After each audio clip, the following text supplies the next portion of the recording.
Hey guys, quick video on how you're going to connect your Dell monitor to CPU. So this is like pretty simple how you're going to do it. So either you're going to have HDMI, or you're going to have the display port, or you're going to DVI. So I don't know what kind of, or VGA, I don't know what kind of cable you actually got with the monitor and which one you have from these, but the standard procedure is like this. You're going to connect it to power outlet, and then you're going to have the monitor connected with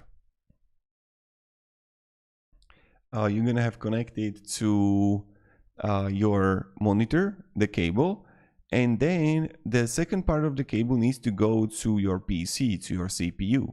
And where to put it, I will show you, is like here. So either you are going to have it right here, and you're going to find HDMI or VGA connector, or you're going to have it in your graphics card, and you want to add it to your graphics card.